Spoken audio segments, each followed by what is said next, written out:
వేదిక మీద ఉన్న పెద్దలు, మిత్రులారా, వాస్తవంగా 2 days నుంచి నాకు హెల్త్ బాగాలేక రాలేము అని అనుకున్నాను. కానీ విషయ ప్రాధాన్యత దృష్ట్యా నేను రావడం జరిగింది. War comes where wisdom fails అన్నారు ప్రెసిడెంట్ కెనడీ. అంటే విఘ్నత లోపిస్తేనే యుద్ధాలు జరుగుతాయి. ప్రపంచంలో ఎక్కడైనా కానీ ఎప్పుడైనా కానీ విఘ్నత కావాలా? మనిషి అభివృద్ధి చెందిన కొద్దీ ఇవాళ టెక్నాలజీ డెవలప్ అవుతుంది, రకరకాల డెవలప్ అవుతున్నది, విజ్ఞాన శాస్త్రాలు అభివృద్ధి చెందుతున్నాయి. కానీ అదే సమయంలో మనిషిలో ఒక మంచి ఆలోచనలు, పరివర్తన, హృదయ పరివర్తన, ఒక మంచి కోసం ఆలోచించేటటువంటి ధోరణి కూడా పెరగాల్సిన అవసరం ఉంది. కానీ సైన్స్ అండ్ టెక్నాలజీ ఎంత డెవలప్ అవుతున్నదో బహుశా మనిషి హృదయం ఆ విధంగా డెవలప్ కావడం లేదు అని చెప్పేసి మనకు అనుభవం తెలియజేస్తూ ఉంది.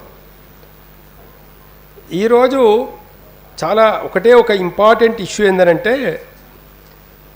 మేము పీస్ కమిటీ మీటింగ్ చేసిన తర్వాత ఇరు పక్షాలకు విజ్ఞప్తి చేసినాం, మీరు విరమించండి, ఇది మంచిది కాదు, ఎవరి ప్రాణం పోవడం కూడా మంచిది కాదు.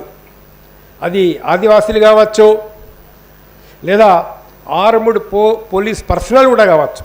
ఓ కానిస్టేబుల్ అయినా భార్య ఉంటుంది, పిల్లలు ఉంటారు, ఎస్ఐ అయినా భార్య ఉంటుంది, పిల్లలు ఉంటారు, తల్లి ఉంటారు, తండ్రి ఉంటారు.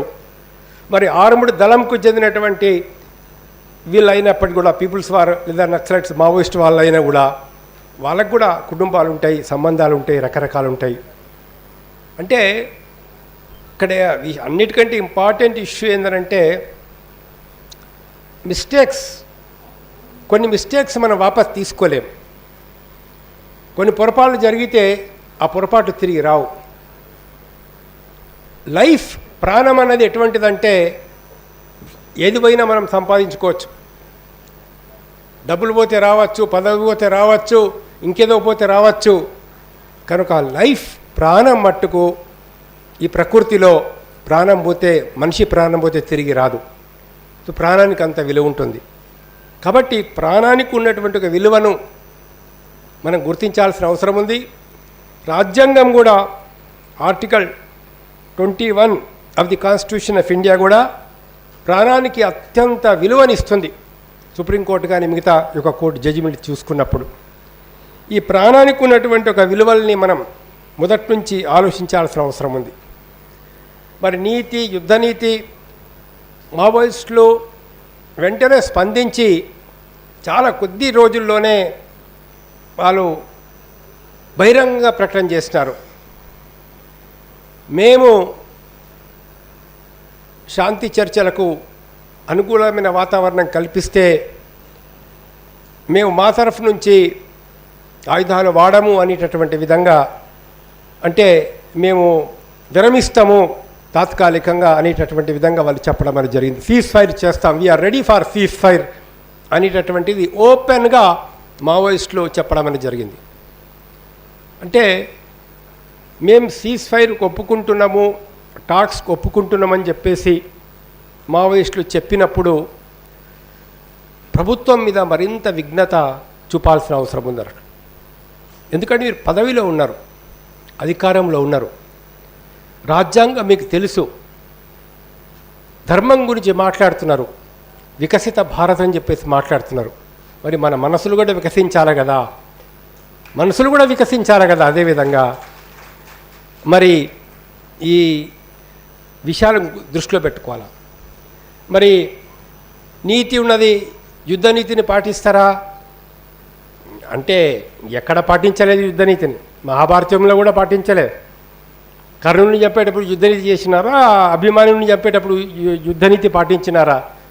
పిల్లల్ని చంపొద్దు, మహిళల్ని చంపొద్దు, బాలుల్ని చంపొద్దు, ఆయుధాలు కింద పెట్టిన వాళ్ళని చంపొద్దు అని నీతి. ఎవడు ఫాలో చేస్తున్నాడు, ఎవడు ఫాలో చేస్తాడు, ఎవడు ఫాలో చేయడు. అందులో అందరికీ రాజ్యం కావాలా, అధికారం కావాలా. అధికారం కోసం ఎంతమంది చచ్చిపోయినా పర్వాలేదు. ప్రపంచంలో జరిగిన యుద్ధాలన్నీ అంతే.